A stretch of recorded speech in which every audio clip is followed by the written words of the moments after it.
Baseball is dead. Rest in peace. It's almost trade deadline day. We're less than a week away. Tuesday at 6 p.m.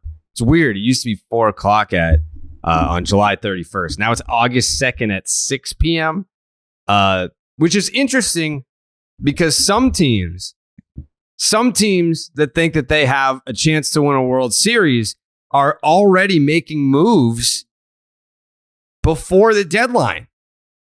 They're just like, hey, we have an issue. We got to solve it. So let's get out and address that right now. And you know what? That's how you jump the market. Those teams end up winning some ball games. I don't know. It's a fascinating concept to me.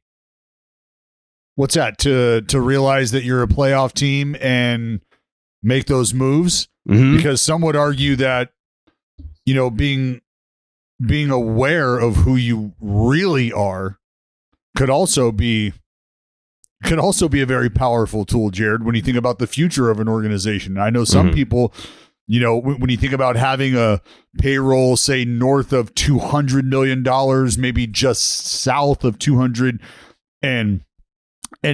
million, maybe teams like that feel like they should already be in the conversation for the postseason. Like that's going to be a thing. But the people who are in charge of teams like that and forming those rosters might know a little something more than the average fan. So they say, you know what? I don't know that making moves before the break, I don't know that's going to do us any good, because I don't know that there are moves to be made that can get us to where we would want to be. Not true. I mean, the Mariners going out there and getting a Carlos Santana. I mean, the Red Sox went in. No, I don't want to get into a fucking Red Sox discussion. That's not where this is supposed to be going. But the Red Sox went into the season without a first baseman. And the Mariners were like, hey, we need a first baseman. Let's go get one. And then they fucking get Carlos Santana. Like, it can be done. Anyways, but the trade deadline is less than a week away. There are some teams that are slipping into being sellers. This was a big week. For a lot of teams. I know the San Francisco Giants are one of those teams. The Red Sox are one of those teams. There's a couple of teams that were on the fence that, depending on how they performed this very week, would become buyers or sellers. And I feel like pretty much everyone is falling into the category of sellers. The Giants players are throwing and kicking equipment at each other for crying out loud. I felt bad. I know that, like, who did he even hit? Is that Tyro? I don't know who he hit either. Yeah, I think so. But I actually felt bad for Rodon in this situation. Yeah, dude, he doesn't mean to do that. I've never done that. I didn't do that to a teammate. But I mean, not any better or worse. My manager, not Bob Guerin. This is in AAA, but I threw my glove and it, for whatever reason, just like trampoline effect off of the fucking cement wall and ricocheted, bam, and hit my manager right in the head. Was it Bob Guerin? Right in the head. Right in the head. Was it Bob Guerin? No, it was not Bob Guerin. I don't know. I feel like no. That would be someone that you would physically assault. It was not Bob Guerin. Okay. Well, I mean, just saying. We all know that you fucking hate Bob Guerin. So, so I've been there. Bob Guerin would have dodged that easily. It's all right. No big deal. He was fine. Shottov's fine. Rodon, fine. Everybody's fine. No big deal. But that's, hey, like you said, frustrations mounting, you know, teams that thought they were, look, especially for the Giants, right? Coming off 107, 108 win season, 107 wins, most wins in franchise history. 107. Right? Giants fans saw that coming last year. Yeah. And that's why it hurts them so much more this year, right? It's because they were like, dynasty, again, starting it all over.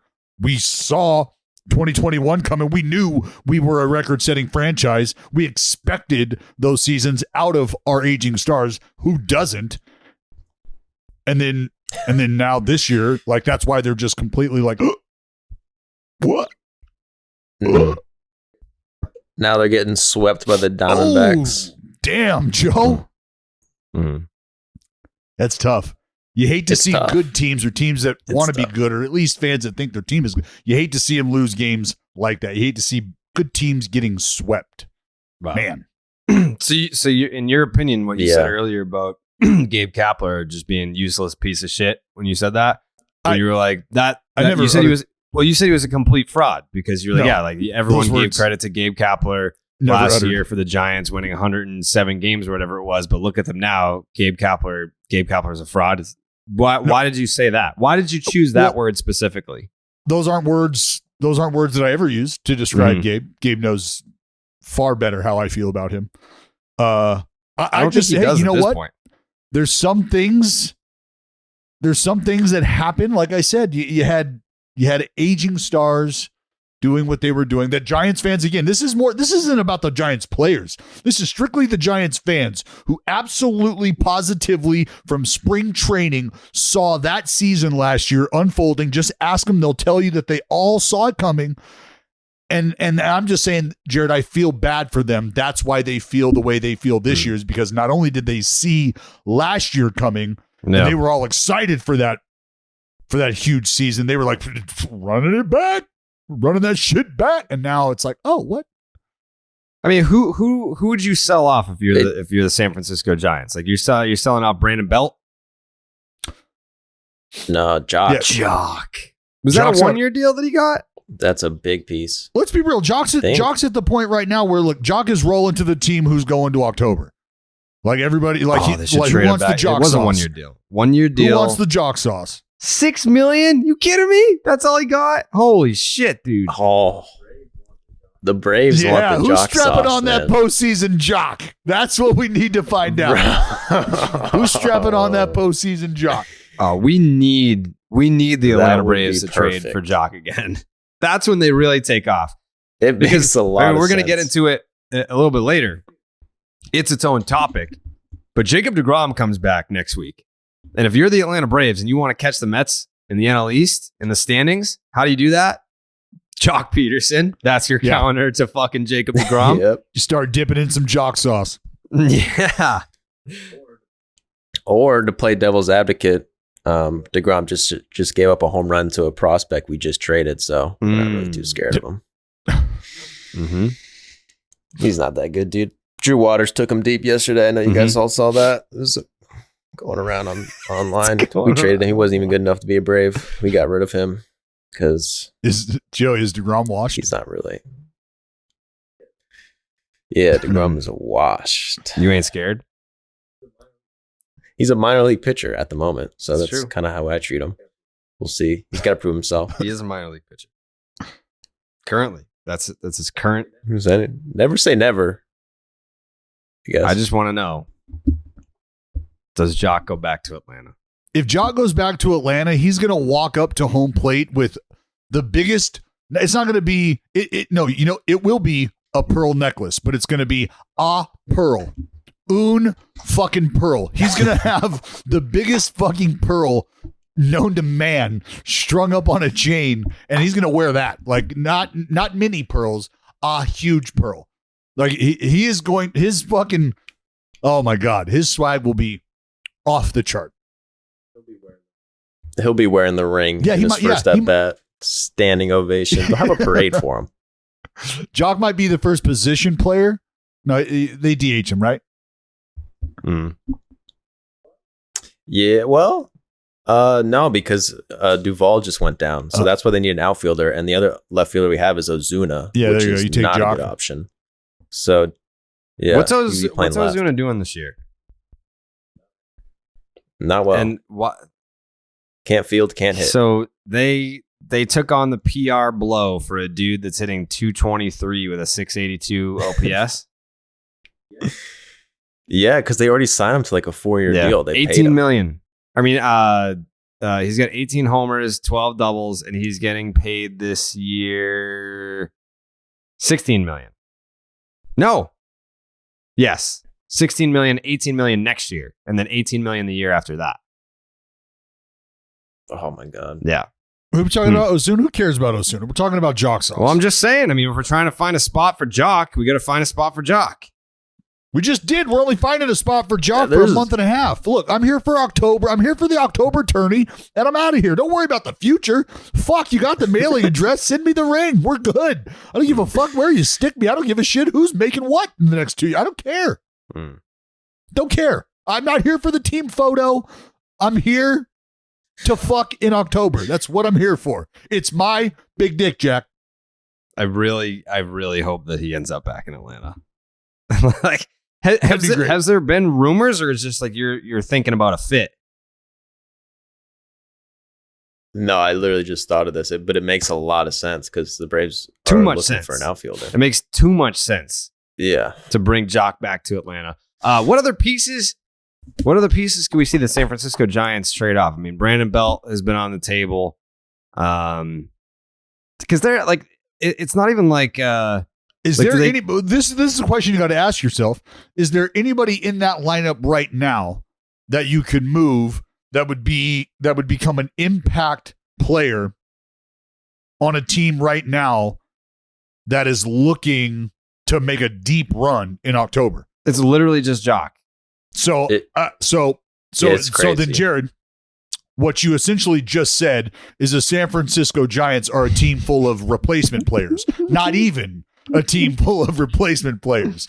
Your words, not mine. Mm-hmm. So when you think about where the Giants are headed this season and who they could be selling off, why does it have to be? Why can't Joey Bart now be a part of the conversation? Because what's the future look like? You just said the future looks very bleak, Jared.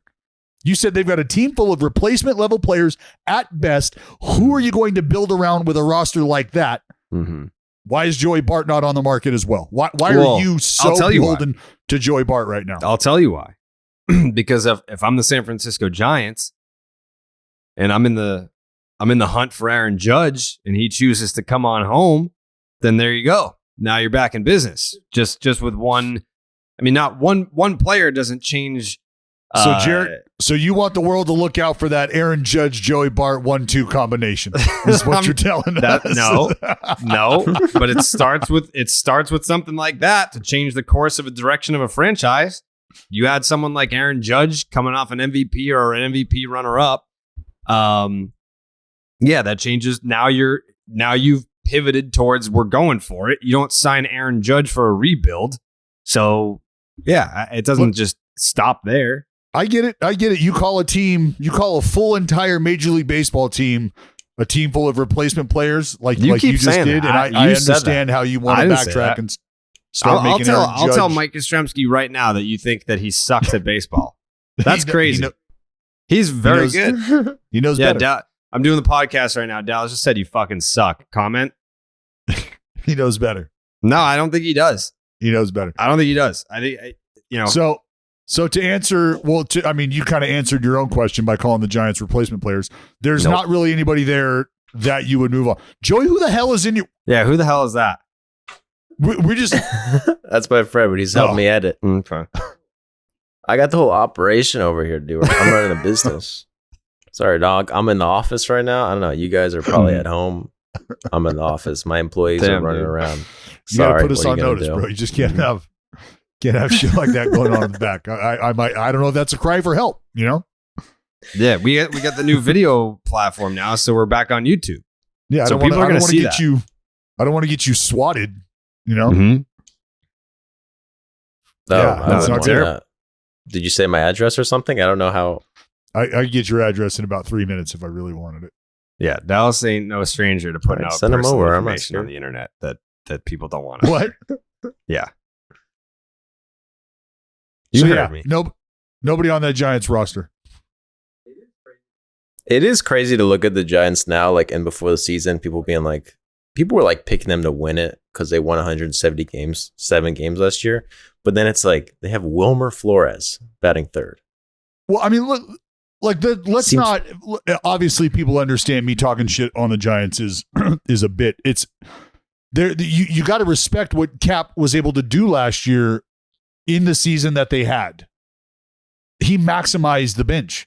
Like, nobody used their entire roster more than the San Francisco Giants, and nobody got more out of that roster than the San Francisco Giants. So I would argue really to anybody that they deserved every one of those 107 wins.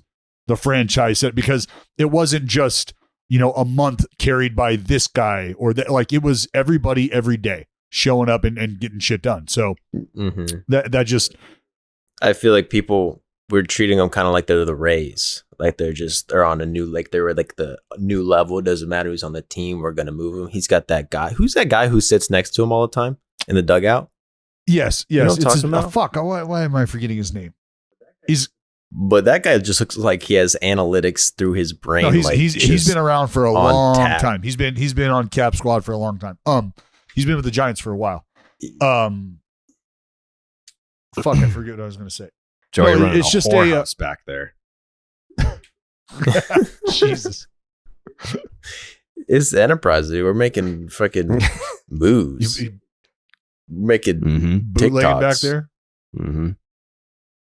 Yeah, I don't know. Hang with the Giants. So you think the Giants suck and they shouldn't even sell because they don't have anything worth selling? That's what you said. Okay, that's what Joey said. Yeah, sell the team, move to Las Vegas. Yeah. Speaking of Oakland controls that area. We have to address something here. What? The fact that Mike Trout. This is Angels fans. This is what you get. This is what you get when you ask Mike Trout to carry the weight of an entire franchise. It quite literally breaks his back. This is not a lead story. He literally said he was fine.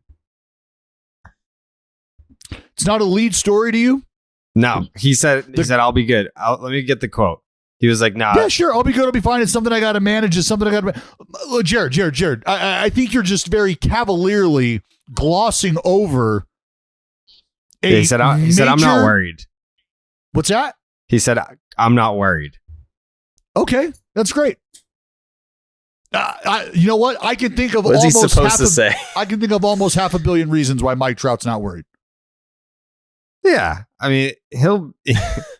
Okay. He said, "Okay." This is what he Jared, said. Here's the quote. Here's the quote. No, this is what Mike Trout said. I don't give a shit what the quote says. This is from Mike Trout. You're gonna speak on behalf of Mike Trout, or can Mike Trout speak for himself here? He said, "It's not what the report came out." Trout said, "I got back and my phone was blowing up. Said my career's over. That's news to me. It's just that I've got to stay on top of it. It's rare for a baseball player. That's the thing. Just have to stay on top of it. I think it's a little exaggeration. I appreciate all the prayer requests, but my career isn't over. I'm not worried about it. You swing a lot and things pop up. I was playing through it for a little bit, and it just got to the point where it was time to figure it out." There you go. Yeah. He's speaking to people like you that want to like have a eulogy for his career. He's like, "Don't worry about me. I'm good." No. Not at all. Not at all. What I'm trying to just, oh yeah, that's right. Fuck. Mike Trout's getting older and he still hasn't been to the postseason. Oh, that's right. We've been talking about Mike Trout's entire career being a waste in terms of championship perspective because he spent it in Anaheim and hasn't been able to get on that big stage. And we've argued and we've had the conversation for his entire career about whether or not that even matters to him.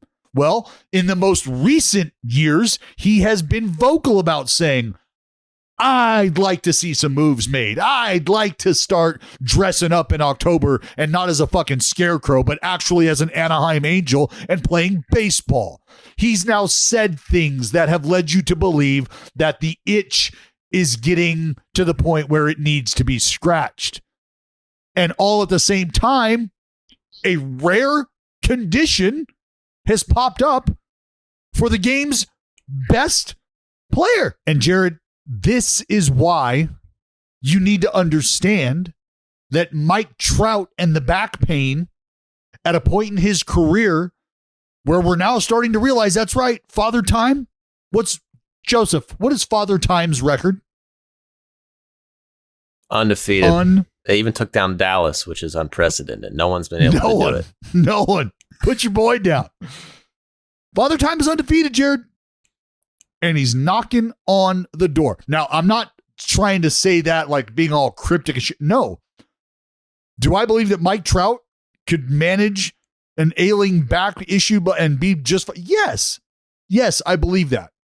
But let's not just think that this is no big deal when we're talking about the player we're talking about, and the narrative around him is what it is about wanting to see him get to the postseason.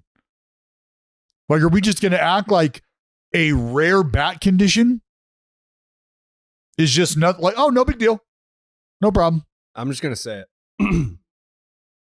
I got to take, and I got to let it out. Let it out. I don't give a fuck if Mike Trout makes it back to the playoffs. I really don't. I don't give a fuck. I really don't, because at this juncture, and these are not points that anyone hasn't made before. Is this coming from? Oh, can I ask a question before you get into this? Please. It has nothing to do with me being mad about the Red Sox or Benintendi going to the Yankees. No. I mean, the fact that you are a fucking miserable human being to be around, the fact that you are probably the worst human being to be around right now is completely an aside. I got to go to the fucking game with DraftKings people tonight. They're going to be like, we should fire this guy. This guy sucks. This guy fucking sucks. Yeah. But is the feeling that Mike Trout might not care as much about it as other people do? Is that why? I knew it. Yeah. And if he don't care, why should I? Mike Trout chose the Angels multiple times. Like, I don't feel bad. I really don't. And of course, I would love to see kind of like how it's not totally comparable, but it's similar. When Clayton Kershaw had his struggles in the postseason. And if you look at the numbers, like Clayton Kershaw had some stinkers, but he was also great in the postseason at times as well. But in 2020, when he got over the hump and he pitched well in the postseason and the Dodgers won a championship and he finally got his ring, like, people cared about that because you could tell that Clayton Kershaw cared. I can't tell that Mike Trout cares. I can't. And to the things that you've referenced before, I can't. What was the year? Was it 2020 that he kind of said like, hey, like let's get it going with like actually trying to win? Was that after 2020 or 19? Yeah. I can't remember. Yeah. Either one. It was semi recently enough. That's the only one that stands out in my mind. And even that was sort of veiled. Like, I think I would be more in on having sympathy for or wanting to see a Mike Trout postseason run if he was like, let's fucking go. Let's get, like, I'm not getting any younger. I want to win a World Series. So, I hear all the noise about people saying that I don't care. Obviously I care. Like, why keep that to yourself if you're really that passionate about getting to October and winning a title? Like, no one would say you're a whiny baby. Like, no one's going to be like, well, Mike Trout, why don't you play better and maybe you guys would win a championship? You cannot possibly play better. No one would ever say that about him. So I don't know. I just feel like if he really felt that fire inside, like, I want to win a fucking championship, let's get it going. There are ways to say that where people, media, fans would look at it and be like, fuck yeah, dude. Like, no one would be like, dude, stop whining because you're not winning. Like, look in yourself first. Like, no, like, there's ways to say it. There are. To be fair to Mike Trout, like, to be on the Angels and like to have Mike Trout for 15 years and them not being good enough to make the playoffs once is like insane. He probably thought, and the Angels told him, we're going to spend a lot of money. We're going to try to win, which they have, which he didn't predict.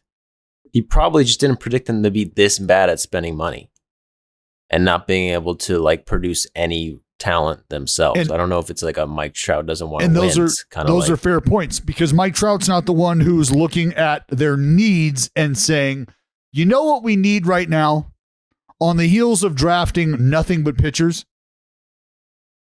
We need a third baseman to lock down for the next decade or whatever it is. Like exactly. You didn't need that.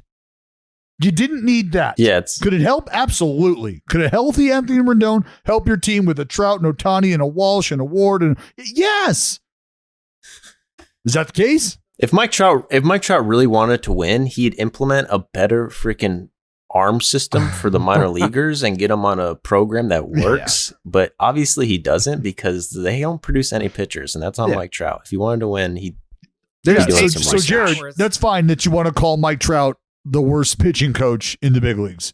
That's fine if you want to label Mike Trout the worst GM who doesn't get to GM in the big leagues. He was the one that picked out that his teammate was tipping from center field. He's a great pitching coach. Yeah. Well, I mean, you're kind of putting a lot of this on Mike Trout, it sounds like, though. No, I'm not blaming Mike Trout for why the Angels haven't gone to the postseason. All I'm saying is that it's very hard to feel bad for him not getting there because you chose to be there multiple times. And he hasn't really put his foot down and spoken out about his displeasure. Maybe he's done that internally.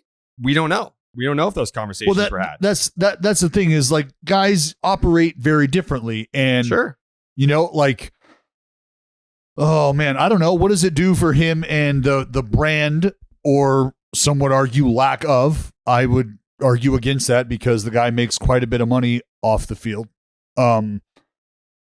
What does that do for him if he's now this boisterous, loud, irritant of sorts, just an angry, irritable, overpriced, overpaid athlete? Like, is that who he becomes in the public eye? Is that, no. And that's what you were kind of saying. I think baseball fans are dying for him to speak up and be like, let's fucking go. Like, how old is he? 31, 32?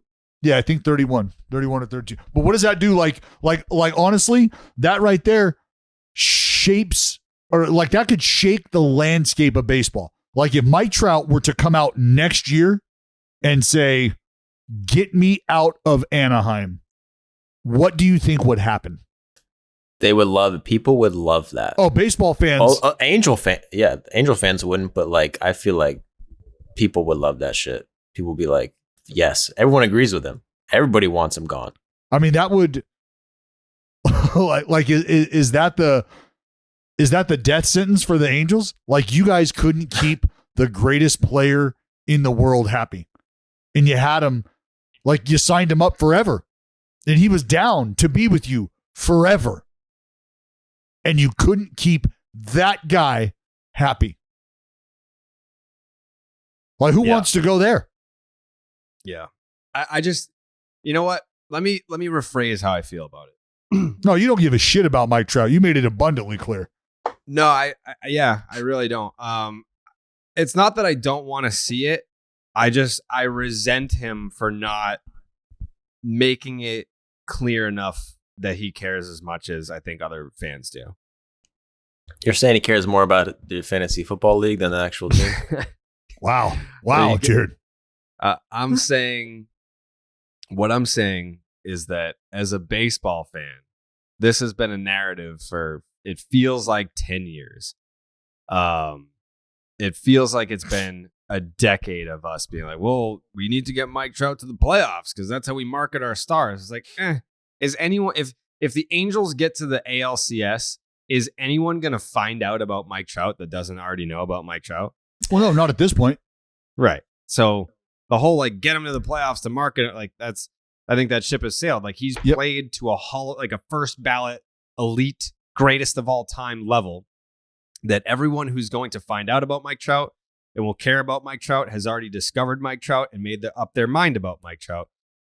So as far as just like seeing him win a championship, it's very hard to feel bad for the guy when you made that decision more than once that you wanted to stay there. Then that's fine. Like, I'm not knocking a guy who's comfortable somewhere, who likes his coaches, likes his teammates, likes where he lives. I'm never going to knock a guy for that. And you're also getting $400 million, which doesn't hurt either. But like in the case of Juan Soto, when he turns down $440 million and people are like, how the fuck could you turn down that much money? It's like, well, maybe he doesn't want to be in DC. Like, it's if you're that talented that so many teams want your services, you can, like, you're already going to make a fuck ton of unimaginable money. That what does it matter if it's 450 here, 475 there, 430 over there for a team that you actually want to play for, a city that you want to live in? So I'm never going to knock Mike Trout for his preference of organization. but I'm also not going to shed a tear for it if he never wins a championship or makes it past the division series. You're just going to knock Mike Trout for maybe wanting to make memories with his family in Anaheim. That's fine. It's okay. Yeah, sure. I mean, if that's what he wants to do, then that's what he wants to do. I'm not going to live vicariously through Mike Trout. Like you've shut it down. I'm not living out my personal dreams through Mike Trout's conquest for a World Series title. I'm telling you right now. You're done. I'm telling you right now. I don't give a fuck if Mike Trout wins a championship or not. I don't. I really don't. So fuck Mike Trout. I want to see Shohei Ohtani on the big stage. You know what? Tell you what, it's not going to be with the Angels. Who's going to find out about Shohei Ohtani right now that doesn't already know about Shohei Ohtani? Who's going to learn about Shohei Ohtani? I don't care from a marketing perspective. I just want to see it as a spectacle. As a baseball fan, it's like Shohei Ohtani would walk up to home plate and walk out to the mound with the fucking baseball record books in one hand and a blowtorch in the other. Yeah. Setting it all a fucking flame. Gone. Like it's now the Ohtani series. Shohei Ohtani in the playoffs is like, it's February and you just saw a movie trailer for September where it's like I've been waiting my whole fucking life for this movie. I can't. Yep. This is going to be sick. Like, I'm going to be there on opening night. I'm bringing my whole fucking family. We got to go see it in IMAX, too, because we got to get the full effect. Like, that's how I feel about Shohei in the playoffs. And I feel like a lot of baseball fans probably feel the same way. With Mike Trout, I feel like there's a lot of fans that are like, yeah, it'd be cool to see. But I think the movie box office draw of Mike Trout in the playoffs, that ship has sailed, I think. Yeah. To see the Trout take over a postseason, that's still intriguing because you still want to see what a guy who's been able to do over the course of a full season for many, many seasons in a row. You want to see what that dude looks like in a condensed season against the highest talent in the game at the most important time. That is still intriguing. But as far as like game-to-game performance, something like that, like just watching it unfold, well, you've gotten a pretty good taste of what he's capable of. I feel that same way kind of about Ohtani. I'm well aware of what he's capable of. Everybody is. I'm no different. But to watch that unfold over a mini season, a post-season as well, and just to watch the game-by-game spectacle, that would be really cool. Really cool. Because he's literally going to be hitting and pitching in one game. In the next game, he's going to be hitting. He's going to be hitting. And he's going to be pitching and hitting again. Like, it's going to be great. Got to get there, though. Joey, where do you fall on this? I'm falling on what? I mean, I think you're wrong at the point that everyone knows them. Like, no one's going to find out about them if they make the playoffs. No, I didn't say that. I didn't say that about Shohei. Like, I think like Bailey of Foolish Baseball. I know he's probably your competition on YouTube, but he made like a graphic talking about how the YouTube like views work in terms of like you'll get your diehard baseball fans, like you're going to get those. Then you branch out to casual, and then like you kind of keep working outward of this like core until you get to this has reached the mainstream. And I think with the 2017 Houston Astros scandal, you broke through all the layers and you reached global mainstream story.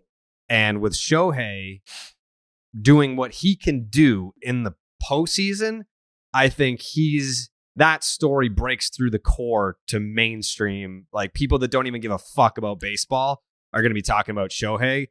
Whereas Mike Trout only has the ability, in my opinion, to break through to like every level of like baseball fandom. Like those people will care. Yeah.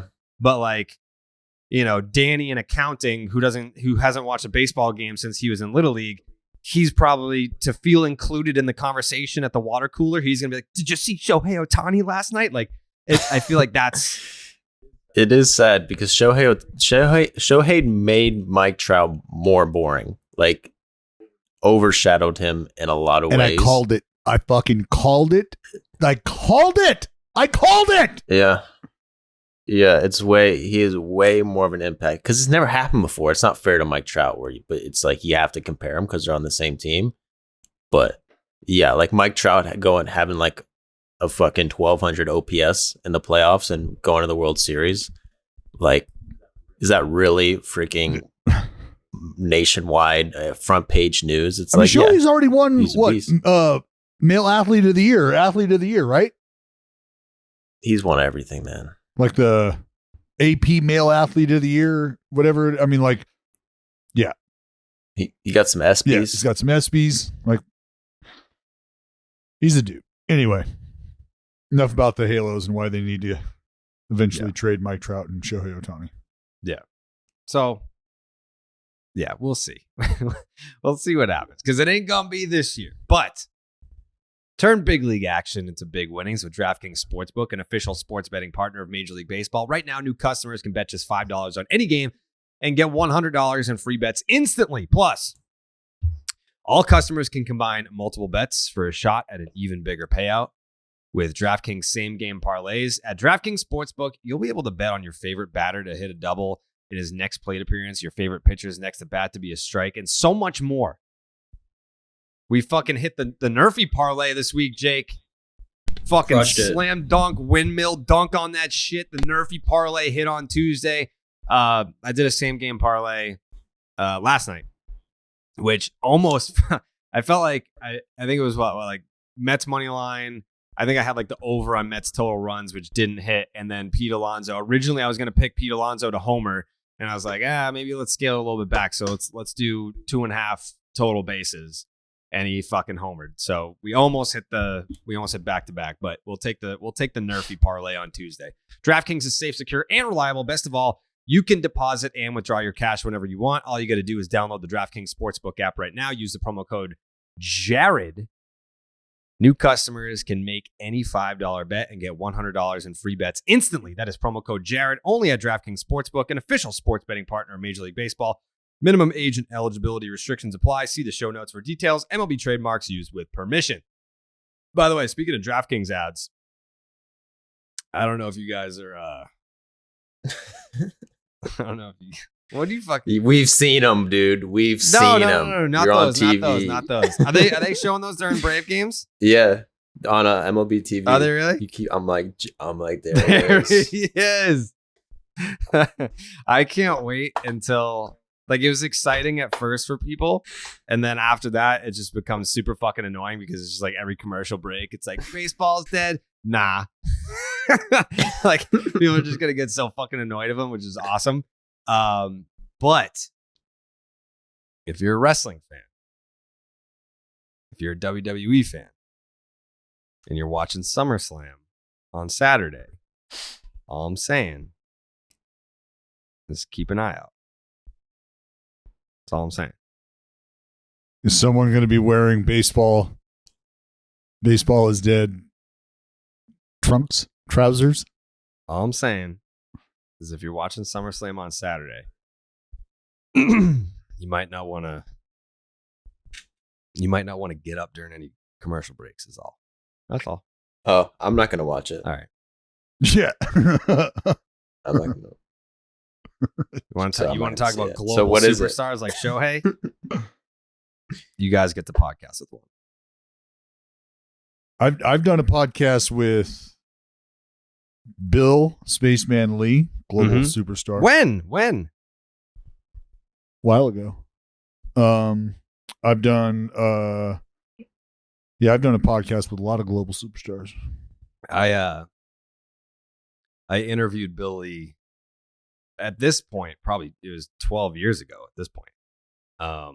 And he, in mid-interview, mid-sentence of whatever question he was answering, started talking about this big fat squirrel that was on the fence outside of his window. And he was just doing play-by-play on what this chunky squirrel was up to. He's a trip. He's a drug addict. Oh, that's Joseph. Why. Jesus. I don't associate with those. I don't associate with those types. Yeah, Christ. Speaking of doing drugs, Andrew Benintendi got traded to the New York Yankees. Well, why is that? I mean, because I'm going to start doing drugs. to cope with this? Benny in the Bronx. Yeah. He's just Benny from the Bronx. Oh, Carrabis. I've already feel seen about that one. Look, I mean, it Yankee was a fans are logical so move. Fucking lame. They're already so. By the way, thank you for not using Benny Bicep. They're like, we're not going to use Benny Biceps. Like that's whack. That's lame. Let's call him fucking Benny Bombs. It's like, let's do something cool like Benny Bombs. He has 3 fucking home runs. You clown. You kidding me? Like, we got to give him a nickname, bro. We got to call him fucking Benny from the Bronx. Something cool like that. Benny Bombs. Hey, Benny Bombs. Joey. Let's call him Benny Bombs. I nicknamed Paul Blackburn Paulie Punchout because he punched out a career high 7 in the his opening outing, right? And everybody understood, like, he's not really Paulie Punchout, but he'll go ring you up 1 or 2 when he needs to. So there's a little tongue in cheek there. I don't know that Benny Bombs 3 jacks applicable. No, it's not. Because the thing about Yankee fans, they have no sense of humor. They're not funny. They're not funny. But what is applicable is Joey Gallo doesn't necessarily hit the ball all that much right now. Right. Benintendi, he does. And when he hits the ball, on average, he finds his way on base more times than Joey Gallo does. Yeah. I think I saw a graphic. Aaron Judge has 37 home runs. Mm-hmm. 38 home runs. Aaron Judge has 38 home runs. Joey Gallo has 37 hits. Correct. Yeah. Hey, Benny Bombs. Hey. That's not a knock. That's not a knock on Joey Gallo. No, that's really a tip of the cap. That's exactly what it is. That's exactly. I don't know how you can. It ain't a compliment. Yeah, it's definitely not a compliment. Yeah. So Matt Garza's fucking ugly. Not a knock on him. It's just that, like, when I see his face, I want to throw up. But that's not like it's no disrespect. But he's fucking ugly. No, not an insult. We're just stating facts here. What do you?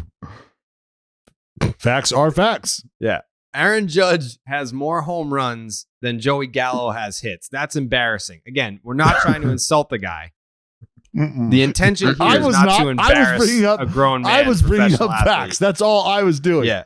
Again, not to embarrass him or point anything out, like how much you he felt sucks. it necessary to pile drive the man. I did not. Yeah.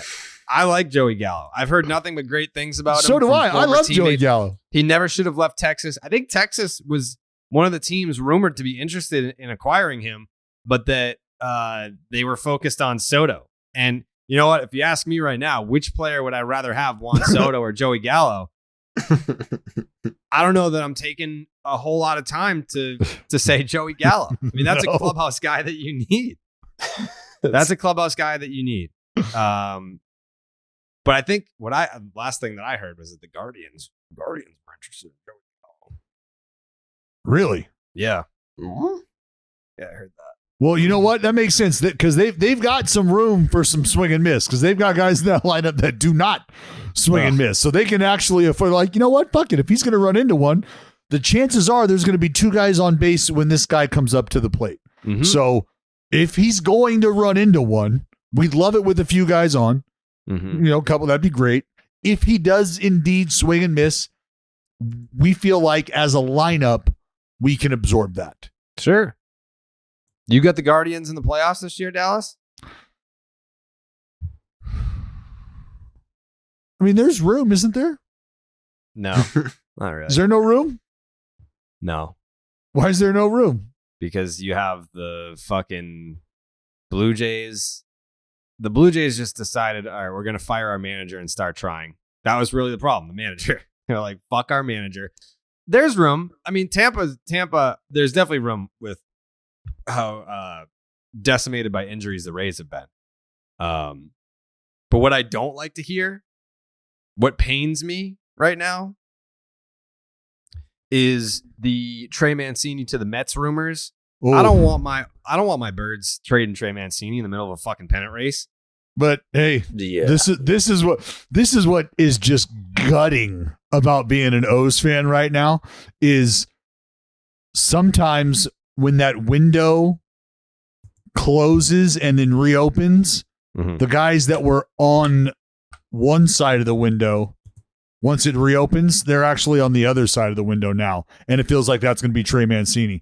Well, that is what it is. That's what's terrible about being an O's fan right now is you're going to wear that, right? You've got all these guys that have come up and have helped. You've got Adley arriving and you feel like, man, they need the Trey effect. They need that vet to kind of help them lead the way. You know, you Austin Hayes, like Trey Mancini is so much more than just the first baseman to the Baltimore Orioles. So much more than a really good first baseman for the Baltimore Orioles.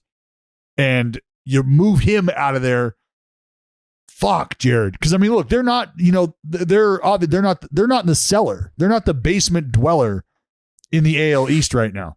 And they've got the opportunity to take some momentum. And it just sucks because it's like at this moment in time, you're removing, you know, a spark plug, a piston, like just whatever pivotal part of an engine you want to name. So that's what Trey Mancini is, if not the engine itself. Let me make this comparison. You can tell me to go fuck myself, or you can say that you vibe with it. You can go fuck yourself. God damn, dude. Sorry, that was aggressive. That was super aggressive. You didn't deserve that. No, especially I was today. vibing with it. You're right. Especially today. That's on me. Trey Mancini. Okay. In his situation with the Orioles. Jose Abreu. His situation with the White Sox. Ooh.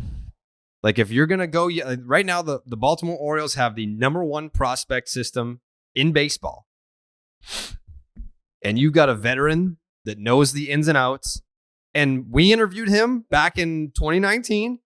And we talked to him about being a part of the Orioles organization and him signing a contract there. And he said, I want to be here for when we're good. Yes. Like I'm here now signing this contract when we suck. I'm paraphrasing. Yeah. He didn't say that. He didn't say that, but paraphrasing. I signed this contract to stay here for when we suck so that I can see this thing through and be here when we win. And right as they're starting to win, that's when they're going to trade him. And I'm sure he'll have a great time with the Mets if that's where he ends up. The Mets are a great team. We saw that against the dog shit Yankees, who are 5-10 since the Red Sox walked them off at Fenway. But if I'm Trey Mancini, like, don't you kind of take that same situation with the White Sox and say, look at Jose Abreu. Like, he was part of this core, but then he found his way into the next core, and he fits a great spot. And not found his way. He is, I mean, and Jared, I don't want to get too into the weeds on this, but like Jose Abreu, he means a lot to that group, especially because of the connection, the strong Latin connection as well, right? Mm-hmm. And so that matters, but you shift gears to Trey. And as you say, it's, you know, being a part of the organization. That's what Jose is to those guys. And he is to not only the Latin players, but to everybody in that clubhouse. I just said that there's another layer to it with him being the most, you know, the tenured Latin guy, and the other Latin guys, he helps guys be comfortable when they show it. Like, you just, man, that matters so much. I can't tell you how much that matters in a clubhouse, whether it's A-ball or rookie ball, A-ball, big leagues, anywhere in between. You've got guys that you can go to like that. That is such a big deal. And that's why Trey Mancini being present for guys who have worked their way through that organization matters so much. And you've got a dude who wants to be a part of that. And so I think you would have to try to do your due diligence and figure out a way. Like, look, Trey, we understand, and I think you understand, we've just not been a club that's ever written that big check, right? We haven't been those people. With that being said, we've got a window coming, and we would love for you to be a part of it. What do we got to do to make this work? Like, if it's an option-laden deal where you give him the opportunity, like, look, we'll put the money in front of you. We'll put the options in front of you as well. If you'd love to be here, great. We'd love to have you. We're going to do everything we can to keep you here, to keep you happy.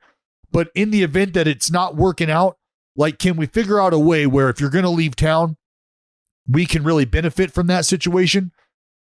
not be like held hostage to it. You know, if we're going to scratch your back and give you that deal, can you scratch ours and be flexible with all of these options we're going to give you? That's how I would look at it if I were a part of this front office, but this is me spending other people's money. You think there's people in the Orioles organization who are like, fuck, why do we have to win 14 games in a row? Because, they're planning to sell this whole time. Like, we're doing good. We got prospects. We're going to get even more, these contracts. And now everyone's like, why buy more? You guys are only 4 games out. You're better than the Red Sox. You're crushing the Red Sox in the record in the standings. And yeah. Yep. And it's like, shit, this would have been a lot easier for everybody to swallow. It's kind of like the Mariners. Last year? Last year when they traded Graveman. Yeah, what the fuck was that all about? Still, I mean, they brought in Castillo, but it's like damn, like this dude was rolling for us, and we were vibing with this guy, and you fucking trade him. Not only do you trade him to the Astros, and what happens? Shout out, I always like to tell this story. Abraham Toro, who hit a grand slam off of Kendall Graveman the very next day, the man he was traded for. Shout out. But yeah, just bananas for the O's to be in this spot. And now, because there's 2 ways to process it. And one way was going to be more comfortable than the other. We're way out of this thing. Have no hope. Trey Mancini, we appreciate you. We love you. God damn, you're an incredible human being. Thank you for giving us what you gave us, and hopefully you bring us back prospects that do eventually get us to the place where we should have been able to get with you. That sucks. It won't happen, but oh well, man, we know this is how it goes. That was going to be the easy way for them to say goodbye. This is tough. Because they feel like, hey, we can kick some dust here. We can make some noise. And we need Trey to do it. And you're fucking trading him? Come on. Yeah, if the fucking Mariners got shit for trading Graveman, imagine them Mancini. That's a whole nother story. That guy survived cancer for you. Comeback player of the year. Yeah. Home run derby. A guy, I mean, there is a very short list of human beings who would willingly and enthusiastically want to play for the Baltimore Orioles during the time period that he played for the Baltimore Orioles. Mm-hmm. Yeah. It takes a special cat. Yeah, you're not going to get a better human being. Fuck a list. Up. Fuck a list, Jared. There's not a better dude. Yeah. So, O's fans, Freddie Freeman. we bleed with you. We bleed with you on this one. Mm-hmm. I mean, we're hurting in Baltimore right now. Jared, just down in the dumps. I mean, I'm going through it right now, and yeah, I mean, it could be his last time at Camden Yards tonight in an Orioles uniform. Wow, so I'll be there. I'll be there. And we in the house. See my guy one last time. What else we got? Jake, what else we got? We have, so it kind of seems like J-Rod at this point is moving on from Rookie of the Year discussions to MVP discussions. Quite possible. Quite possible. I mean, he was an early favorite. He was an early favorite for Rookie of the Year. He and old Mr. Pena. Mm-hmm. Mr. Pena went down. J-Rod, Barkey, hand, wristish after the break from pumping all those fucking balls out of the yard, no doubt. Mm-hmm. Comes back, homers, first game back. I think he's kept homering since he's been back, which is really nice for my fantasy team. Mm-hmm. Who right now in that discussion for AL MVP could you conceivably remove, and plug J-Rod in for? I think that would be the question you have to ask when you start talking about him moving into that discussion, because he can move into that discussion and be on the outskirts of it. But if we're being serious about it, is there anybody in there now that you would remove, that you would pull out of that conversation and plug him in for and never bring up again? Yeah, anyone on the Red Sox, they need to be eliminated. They shouldn't count. Devers can't win it. Yeah, right. We know that. We know that if your team is shit, if your team is a last place team, you're probably not a team that's got any MVPs. That's what the world is telling me anyway. I don't know that I believe it, but that's what the world is telling me. Right. Yeah, I think just like looking at the betting odds here, where Julio Rodriguez is at and like what the company he keeps is, he's got the same odds as Byron Buxton, Anthony Rizzo, which, I mean, I don't agree with that. He kind of sucks. But yeah, I wouldn't imagine Julio Rodriguez in the same conversation as Rizzo. Get out of here. Kyle Tucker, a Mike Trout, a Vladdy. So I feel like that's probably the best comp. Julio Rodriguez and Vladdy. They're about as important to their respective teams who are virtually in similar situations. Yeah, I just think, so then are we putting a stamp on Rookie of the Year right now? Yeah, pretty much. Is there anything, Joey? Is there anything Mr. Pena can do? He can get hot. I mean, he'd have to get fucking hot. How hot? Because Mr. Pena was not at the Midsummer Classic. Mr. Pena did not tickle the fancy of baseball fans everywhere with his ridiculous display during the Derby.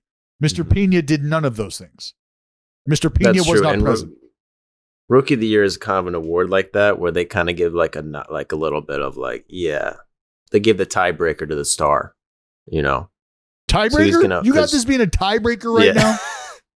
No, obviously, Mr. Pena has a lot of work to do because the J-Rod show. I mean, it's unbelievable. And like I said, like the Rookie of the Year voting, a lot of times goes to the biggest star. Even if it was a tie, it's not even close. I think J-Rod pretty much locked it up already. Yeah. I think he locked it up with the home run derby. Yeah, so do I.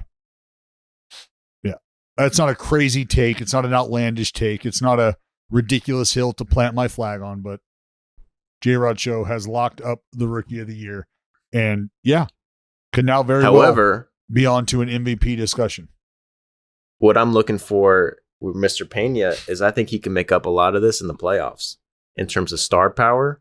It might be one of those things where, like how in 2019, did Acuna win Rookie of the Year? He did, right? Yeah. Hold on, but when is voting done? He wasn't a rookie.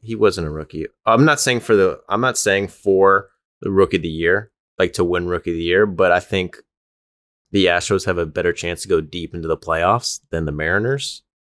And I think Mr. Pena will be a big part of that. And it's going to be one of those things where it's like Juan Soto 2019, where he becomes the little guy who becomes a bigger star than J-Rod. Bigger star than J-Rod. You're hanging your hat on the star of Mr. Pena as opposed to the J-Rod Show. Not right now, but I'm telling you. You don't even know his first name, Joseph. And it's fine. No, we don't need you to prove it here. It's fine. You said what you said about the guy. I'm just saying, like, I think you asked me, what can Mr. Pena do? And I'm telling you, not much he can do, but he can win the overall. He can win the star power and the playoffs. But you're not going to overcome the star power of the home run derby all-star game. What J-Rod did was... No, it's a fair point. If he gets to the postseason and he starts to ball out a little, then he's going to put some people on notice. A deep postseason run can do for him what the All-Star game and the home run derby did for J-Rod. Exactly. Now, these guys are like bitter rivals now. We've set the stage. I'm here for the rivalry between J-Rod and Mr. Pena. Yeah. It's going to be the new Nomar Jeter. Well. Yeah. I'm going to ask you, Dallas. Ask me. I'm going to say, does Julio Rodriguez finish above this player in the MVP voting? Okay. You're going to give me yes or no. All right. Does Julio Rodriguez finish above Xander Bogaerts?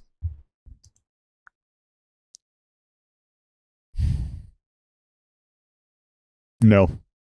No? I don't think he does. Wow. Where are they at? Where are they at offensively? I mean, where are they at statistically? Are they comparable right now? I mean, like Xander's great. What's that? That said Xander's great. J-Rod's hitting for more power. Mm-hmm. Way more Sanders power. got him. Sanders got him on base and average. Mm-hmm. Their WRC pluses are identical. Ooh. But defensively, Xander holds it down no cap. much better than J-Rod. No cap. However, No cap. two different positions, but They're both a 137 weighted runs created plus. Xander 4.1 wins above replacement to Julio Rodriguez's 3.1. You know what's crazy is I think that the lack. I mean, unfortunately, I think the lack of team success for a guy like Xander and the skid that they have experienced here recently. There's a lot of time for that to become a distant memory. But is the skid for the Sox going to be held against Xander? And is the, hey, kind of playing with house money with the Seattle Mariners and J-Rod show a big part of the push that they've been able to make? Like, how is he not a more viable MVP candidate than a guy like Xander Bogaerts, who on a team surrounded with arguably more talent isn't getting the job done? You can argue division, blah, blah, blah, blah, blah, but at the end of the day, I think maybe there's just a little more bias towards the East Coast. I think he's going to deserve it? I think he's a full win better than Julio. I don't think it's like egregious if someone said that Xander is going to finish above. No, if the but look, that's me also, like, to your point right there, like and Joey said it, he's holding it down defensively. I factor that shit in instantly off the top, like in my brain. Julio plays center field, impact defensive position. I value the shortstop position, a more valuable position than center field. Mm-hmm. And so when you're getting what you're getting there, like for me, I don't want to say it's not a conversation because it is. Those are two very important spots defensively. I put a little more eggs in the basket of the shortstop than I do in the basket of the center fielder. Yeah. And Xander statistically is there's a gap favoring Xander defensively. Yes, but there's also a gap favoring Julio offensively in terms of power. Not really. I mean, the What do you weighted mean, runs not really? created He's plus got are identical. more than double the fucking homers that Xander has, doesn't he? Yeah, but homers aren't everything. I mean, weighted runs created plus is identical. They're both 137. How many doubles does Julio have? Has he got 30? I don't see. He has 18. Because what does Xander have? Doesn't Xander have 30? He's got 25, 30. Yeah, he's got 25. that's how you're making the call. Who has more doubles? No, I'm power. I work my way from fucking homers to doubles. Like, Jared dropped the weighted runs created, and that's why I said, all right, where are we at? Because Julio, Xander's weighted on base average is 368 to Julio's 355. yeah, I mean, and I would argue for Julio, hey, you know why I don't have that many doubles? Is because they're fucking homers. Yep. And you want to know why Xander has so many doubles? Because they're not homers. Mm. I mean, I get all that. Yeah, all right. That was fun. What's next? I mean, I was kind of looking for a yes or no, and we had a full-on Xander versus Julio discussion. It's fucking raining out. God damn it. Can anything else go wrong today? Oh. All right. Quickly then. Oh, okay. Quickly.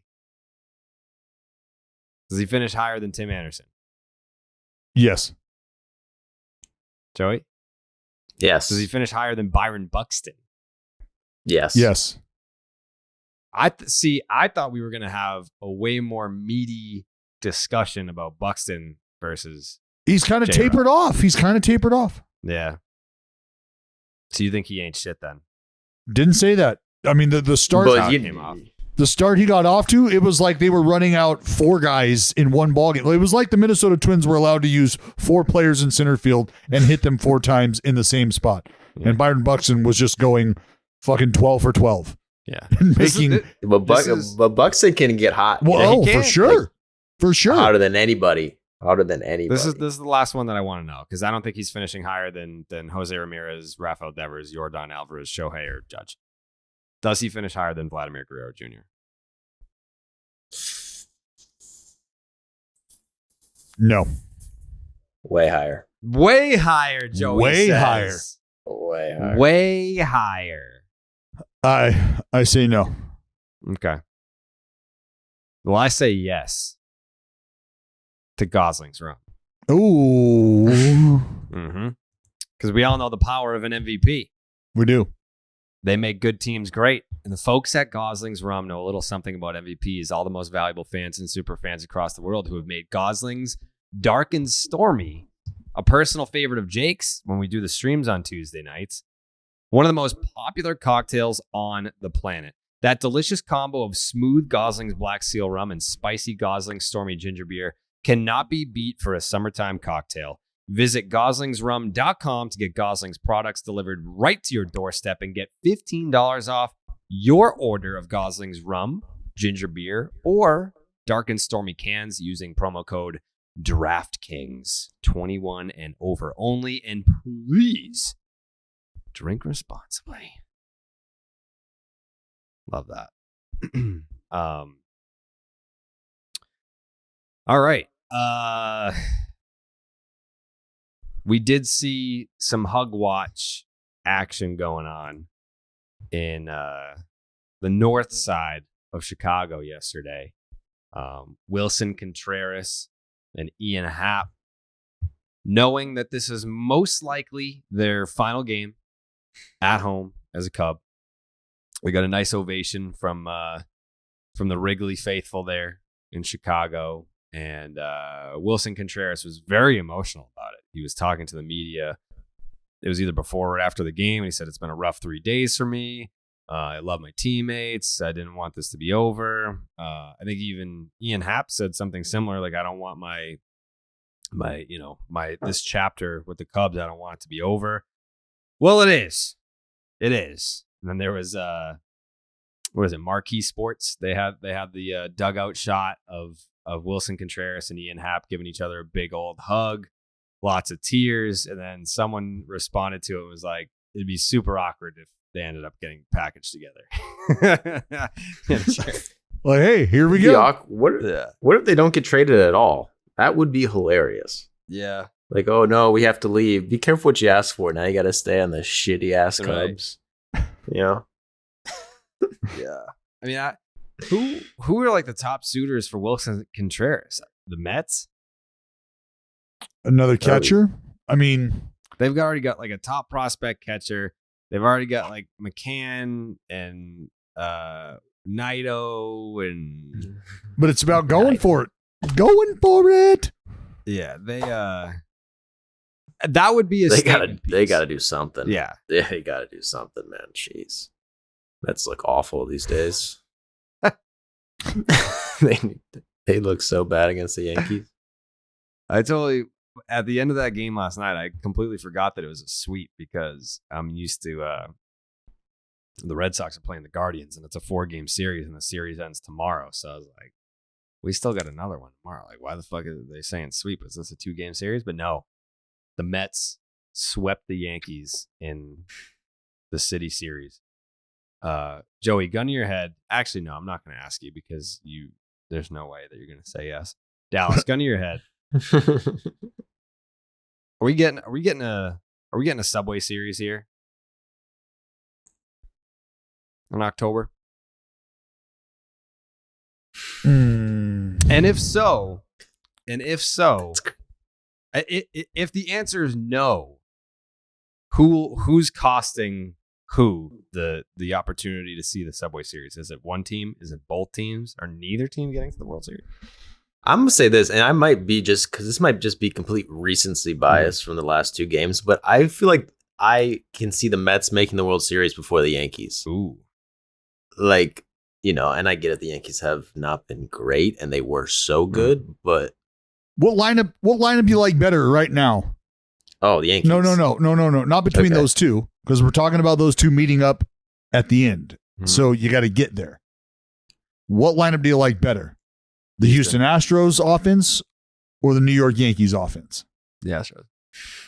So if you like that lineup better, I don't think we need to have the discussion about which pitching staff you like better. Bullpen, we can have a conversation there. Because I like between the Astros and the Yankees. What, you don't like what the Yankees are featuring? Michael King getting hurt is fucking huge. Huge. Oh, it's massive, but they still got Clay Holmes. No doubt, but that's only one guy. And well, that would be 2 guys. King's going to come back, right? Is he done for the year? No, he's done. Is that toast? Toast. Would that happen yesterday? Or did that happen a couple days ago, but the news that he was done for the year came out yesterday? I think it was whatever day he got hurt, the next day it came out that he's done for the year. Oh, shit. Yeah, they knew in like 20 minutes. I think that was the day my fucking child was born. Yeah, come on, man. You got to stay on top of these things. Yeah, he's done for the year. These distractions it's getting too much. Right. That's not to say that they won't go out and get a reliever at the deadline, though. Oh, no, they could absolutely go do that. I mean, this is why, look, as much as I hate to say it, Frankie Montas might have to get himself a razor. Oh.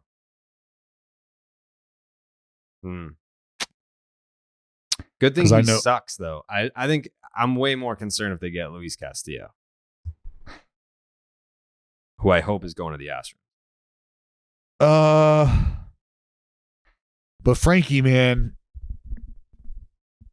look, you get into 5-game set, you get into the 7-game set, you need that guy. You need that guy. If you're the Yankees and you feel like you can piece together 9 outs, maybe 12 outs, and you don't feel like you're going to have to do that every single game, the 12 outs, then you like the idea of adding Frankie. If you feel like you're already in a position to be able to cover 3 innings, maybe 10, 11 outs, then go for it. But if you don't think that that's the case and you just cannot see yourself winning a baseball game in which your bullpen is not covering at least 12 outs where you're only getting 4 innings from your starting pitcher, if that's the case, yeah, you got to start paying attention to the bullpen. So that's where it becomes a decision on what do you think you can maximize? The guys in your rotation or the guys in the bullpen? Who's going to stand a better chance of being leaned on? Does that make sense? Sure. So are you kind of dancing around the idea that you would take the Yankees over the Astros in a best of 7? Is that what you're saying? That's not what I just said at all. I actually said that's why I broached you with the question, what are your thoughts on the Astros offense? Because when healthy, because they're going to get Michael Brantley back, right? Jordan, the hand and everything's only going to feel better. He just hit a absolute fucking tank yesterday, by the way. Absolutely. Still lost. Still got swept. What's that? Still lost. Still got swept. Yep. Still got swept. Sorry about it. Talk your shit, Dallas. We'll get there. We'll get there. But isn't it crazy how fast things change, though? The Yankees, 3 weeks ago, best team of all time. Now it's like, we need moves. You're like, well, that's the Yankees, though. They're never going to be happy either. They could go get the MVP front runner from the other league and bring him over and be like, all right, now just like 3 more guys, maybe just a rotation overhaul, and we're set. But even me, as not a Yankees fan, looking at their starting pitching, and even though they've been good, and at one point they were the best starting pitching staff Mhm. and turning this. But like just by names, like you don't really. You want another guy at least. Oh, absolutely. Who you can really trust. Absolutely. Look, this is why the year that Nestor Cortez is having is like, I love it. I love to see this dude doing what he's doing because last year he had the most innings that he's ever had under his belt. I think he had like 95 innings, 100 innings. This year, I think he's right at that same spot, 100 inning mark, somewhere around there. So you've got 2 months worth of baseball left. And he's only going to be getting more innings under his belt, more innings under his belt. So how does he react to the workload? You know, there's questions. However, I think without a doubt, if the Yankees played the Astros in a 7-game series right now, the Astros would be like a pretty decent favorite. Yeah, I would not. I would have that series going 5 games. Yeah. Mm-hmm. Yeah. I didn't say it. No, you fucking said it. Nah, no. I'd at least give them a shot. Dallas is like this. They would wipe their ass with the Yankees. You guys both said 5 games at the exact same time. I was getting them 6. That's a ball-faced lie. You don't think I think they can get You 6? threw them a Ball-faced sympathy line. game.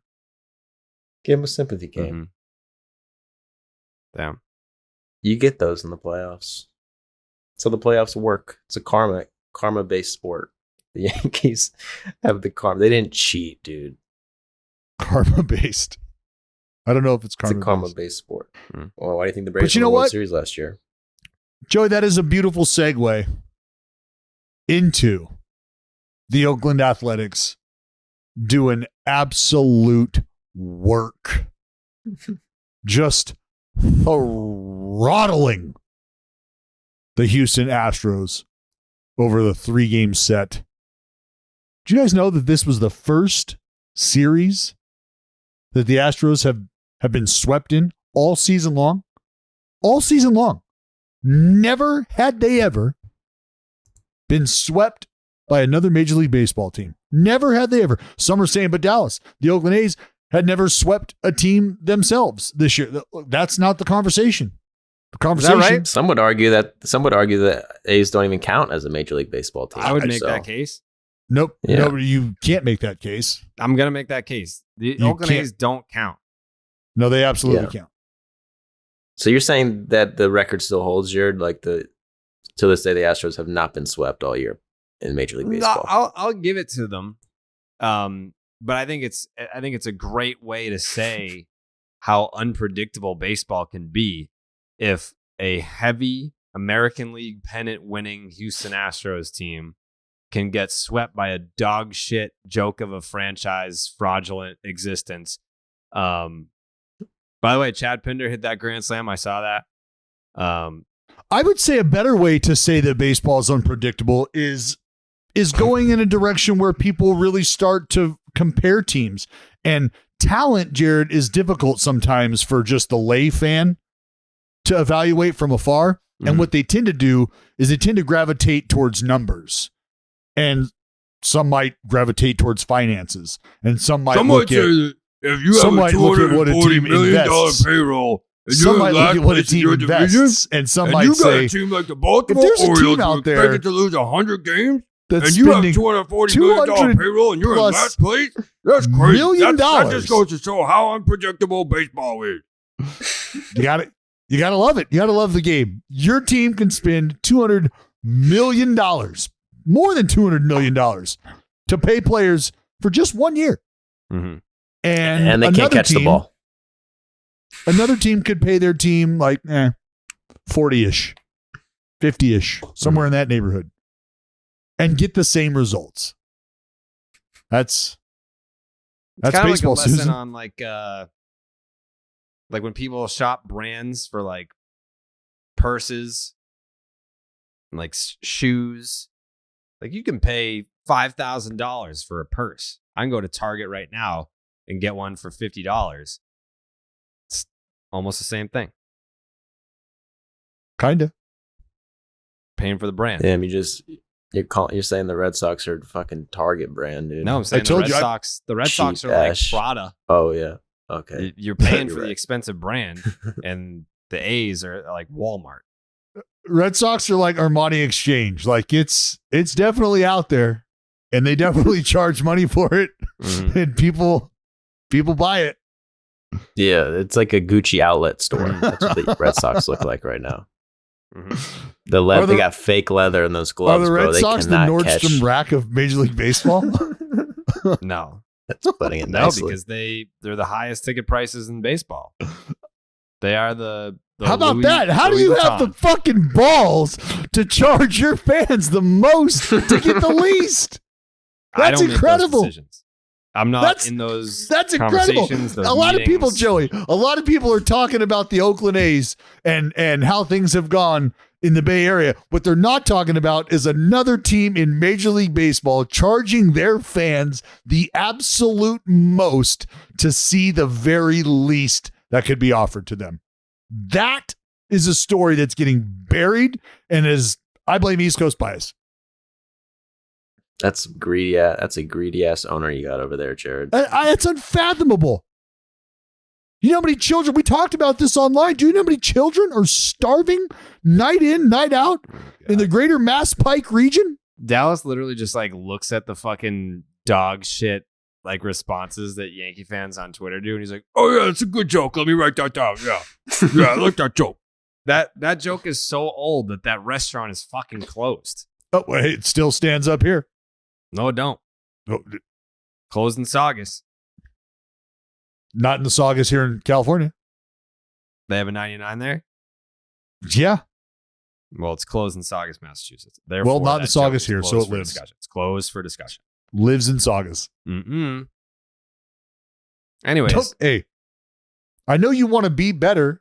I know you'd like to have an impact, a positive impact in the community here. dude, I'm It's a just not in the fucking cards right Orioles now. fan. I don't know why you keep talking like you're trying to like make me mad about the Red Sox. I don't care, dude. I'm a fucking Orioles fan.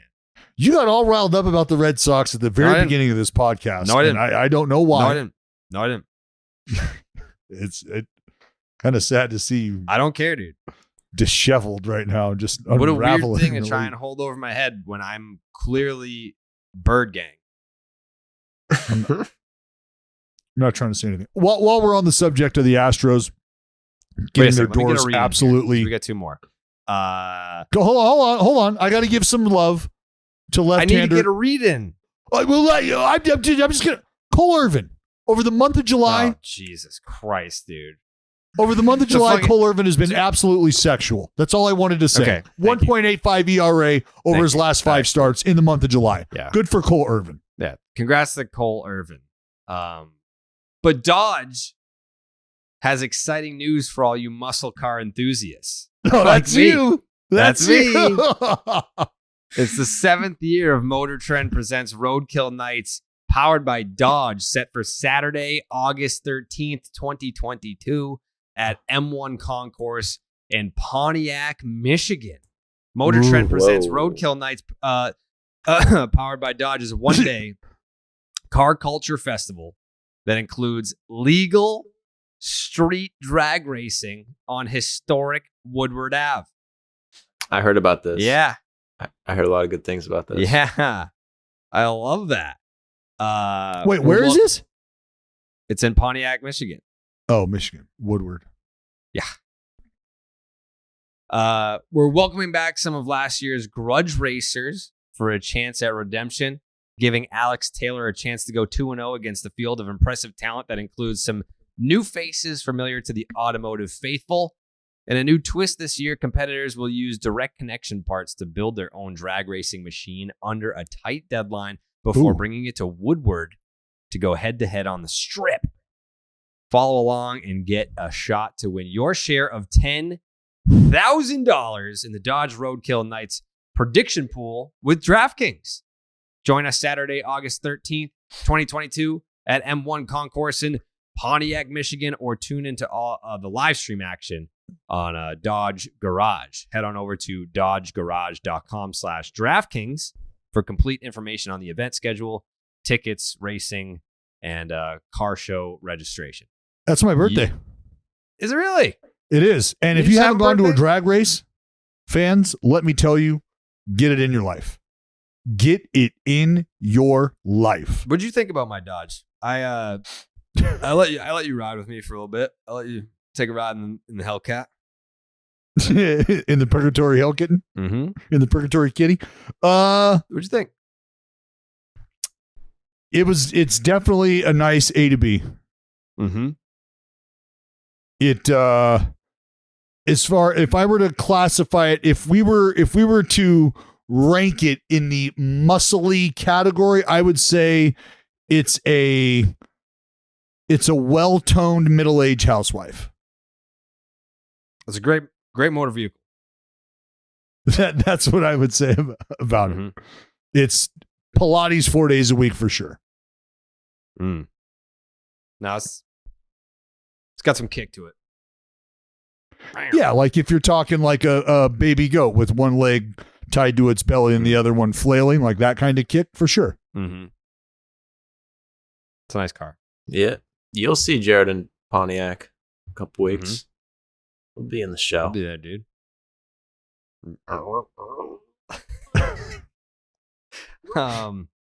Max Scherzer said PitchCom can suck a dick.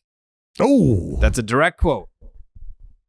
Last night, Max Scherzer, what was it, his 38th birthday? It was his 38th birthday. 38th birthday for Max Scherzer, pitching against the New York Yankees, punched out Aaron Judge 3 different times. And he did Last time that was done, you know who did it? Cole Irvin. Cole Irvin. Fucking Frankie Paul Montas. Blackburn, Frankie Montas. Yeah. Frankie Montas. You're welcome. Frankie Montas. So Max Scherzer, after the game, he essentially said that PitchCom should be illegal. I'll try and find the full quote here, but let's see. I'll find it because I read it and I got it. I love it. Naito really wanted me to try it. Here's what I'll say about PitchCom. It works. Yeah. Does it help? Yes. I also think it should be illegal. I don't think it should be in the game. Stealing signs is part of the game. For me, I've always taken pride in having a complex system of signs and having that advantage over other pitchers. The fact that we're taking this out of the game and putting in technology, now you can't steal signs on something. The pitcher can't have an advantage of having a complex system. It's part of baseball. Trying to crack somebody's signs.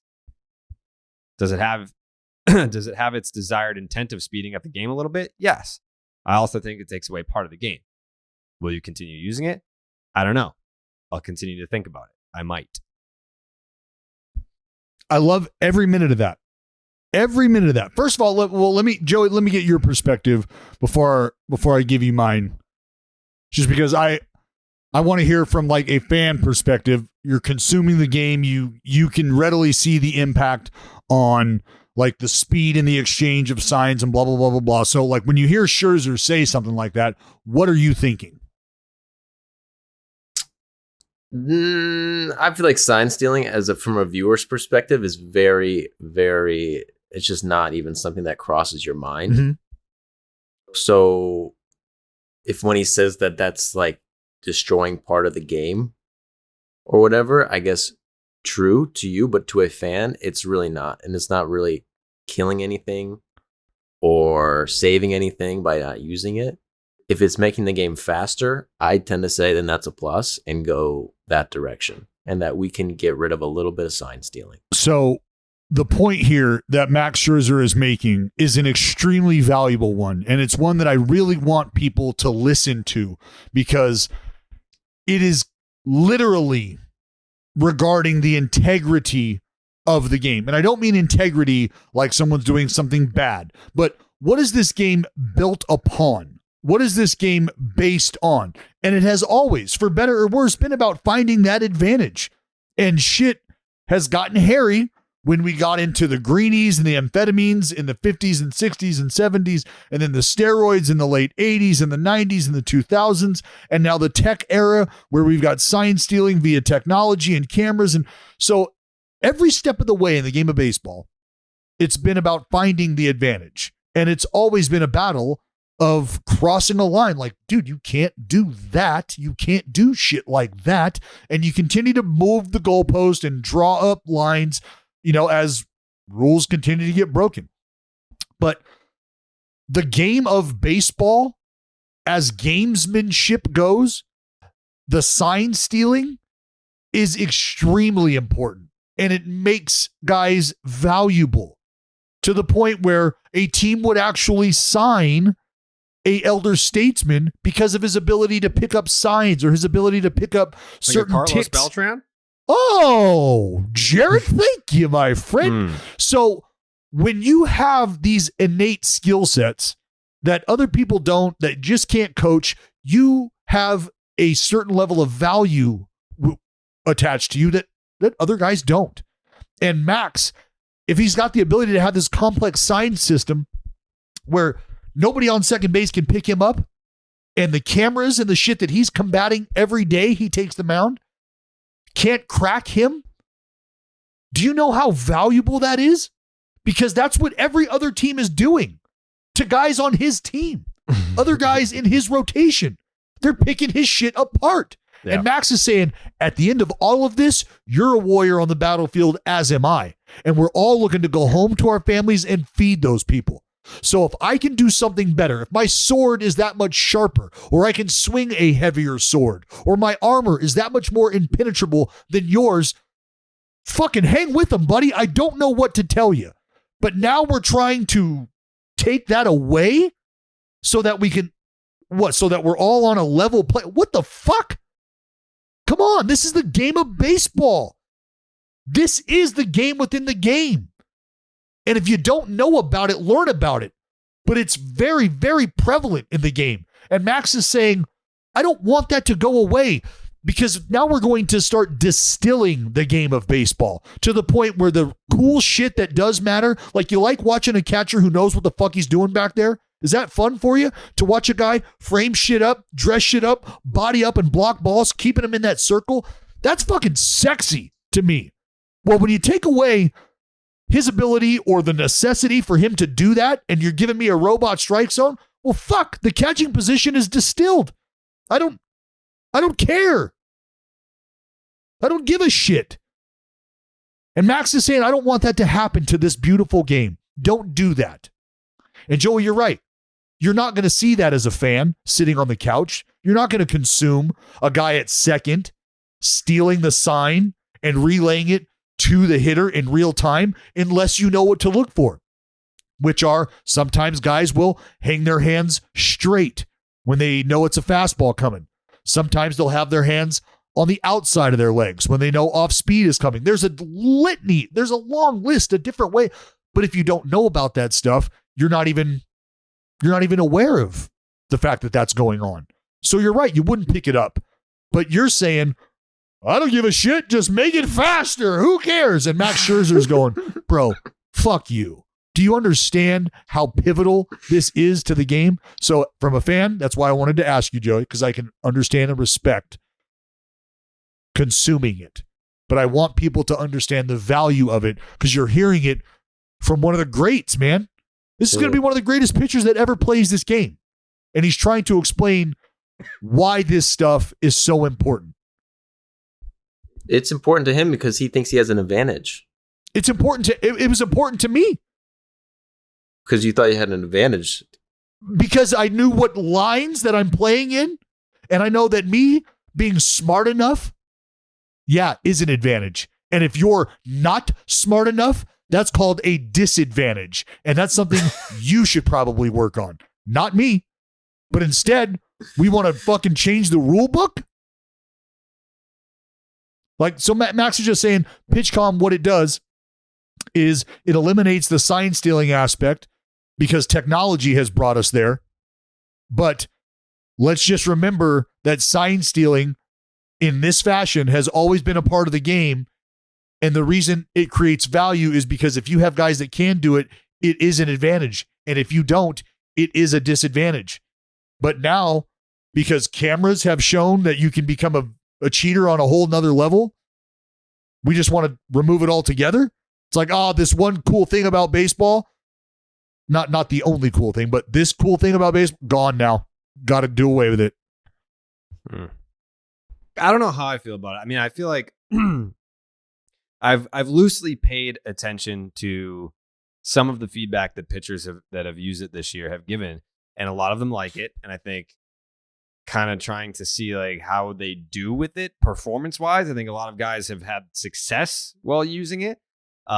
It does speed up the game, which I think we're still trying to do, even though that's a whole different discussion about, if the average length of a game is 3 hours and 20 minutes and now it's 3 hours and 6 minutes, are you going to be able to convince anyone else to watch baseball? Like, no, it's more about speeding up the time in between action and the pace of play, but that does help the pace of play. I think when we talk about what Scherzer's referring to, like the art of being able to steal signs or the art of being able to protect your signs from getting stolen, that matters.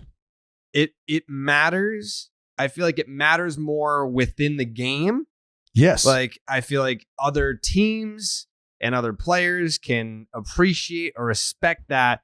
But when you talk about the art of trying to steal signs or protect signs from being stolen, your everyday Joe Schmo going to the game doesn't know that that's happening. Like, you can't just like pick that up, and it's not a part of your viewing experience. But that's part of how that's part of how we're playing this game, though. And because you can't pick it up, Jared, let me ask you, my friend, why don't they mic up the wrestlers? Why don't they mic up the wrestlers? You want to know why? Because your entire fucking evening would be shot the minute you start to hear the conversations that are actually going on in the ring under their breath while they're locked up. Oh, fuck. They're talking about what move is coming next. Well, what the? I can fucking watch. Like, so now we're going to change that, right? I don't know what you're arguing. I didn't say to mic up the players so that we could hear whether or not they were stealing signs. I'm just saying that if you're watching the game, that doesn't add enough value to the viewing experience because I can't tell that that's going on. So why do I care if they remove it?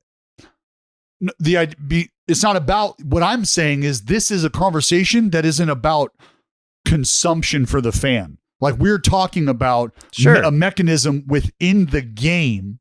And this is just his opinion, because remember, no one's like taking PitchCom in or out.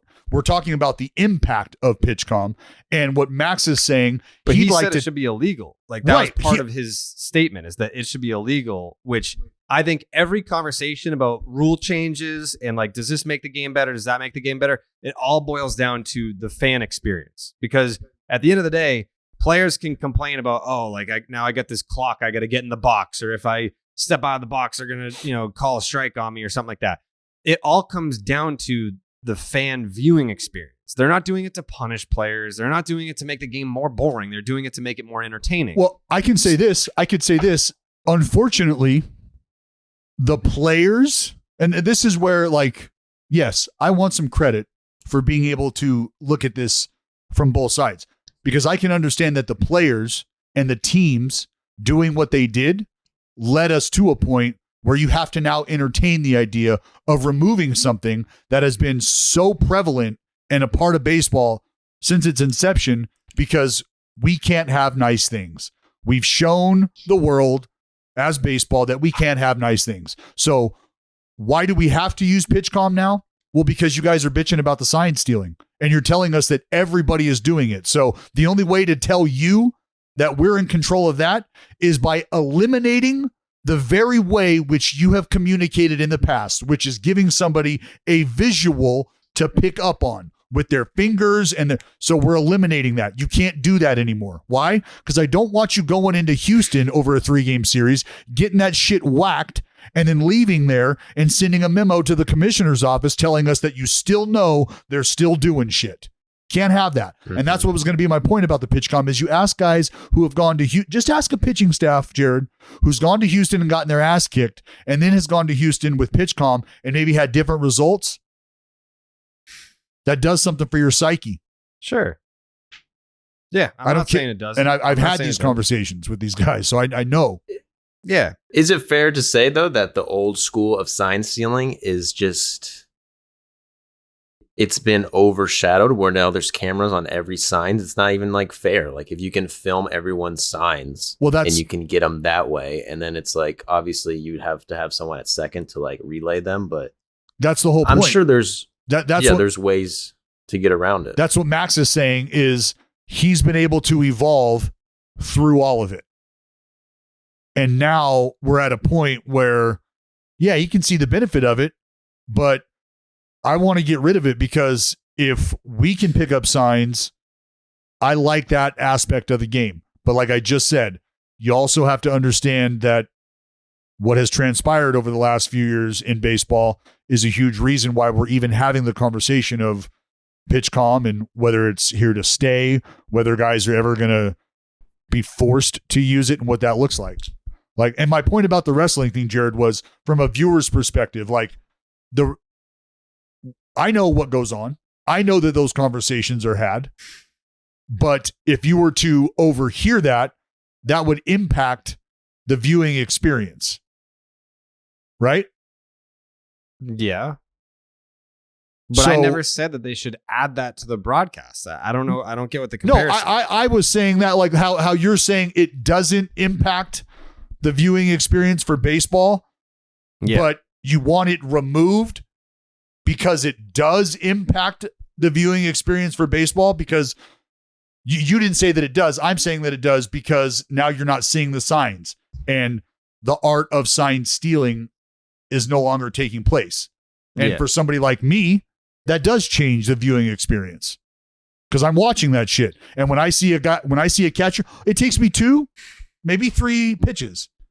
And I've got your signs. I know what system you're using.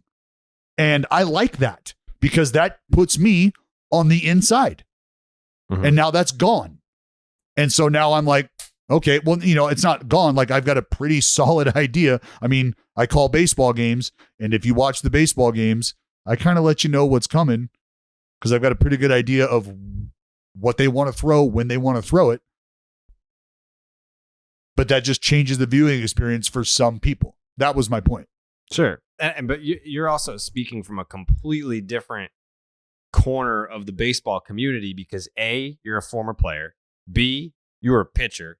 And C, you're a current broadcaster. So like you're looking for shit that the average fan just isn't looking for. I mean, that's why A's fans are lucky because you're telling them that on the broadcast. I mean, a lot of fans are stuck with broadcasts where they're not only are they not looking for it, but they wouldn't know what to look for.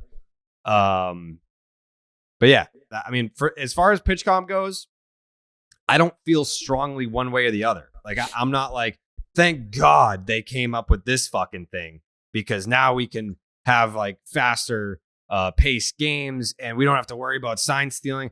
I don't give a fuck one way or the other because like the boom of interest in baseball when the Astros were cheating and stealing signs was awesome. Like everyone's like, oh, this is a black guy on the sport and this is terrible. How could they do this? I was like, this is fucking awesome. Like the spike in interest in baseball that offseason when this came out, that was fucking great. Like, I don't care. I don't care if people are cheating. I don't care like how they're doing it, whatever. Like it's like it's a story. So I don't feel strongly about it one way or the other. I really don't. It would be a bigger deal if sign stealing if they made it a bigger thing in a broadcast. But even when you're watching a game on TV, it's way harder because the camera angles are changing. And it's like, it's even if you know it's coming, like they're not showing the guy at second when he's on second, picking it up and showing the hitter. Well, see, that's again, like your broadcast, like, because for me, it's as simple as getting on the communication button, getting on the talkback and saying, hey, double box him. I want to see the runner at second and I want to see the hitter. Bro, see, that is sick. If they were doing that every game, then I would be like, well, fuck a pitch call. You should watch. Way rather see You should that. watch an A's game. I've seen them.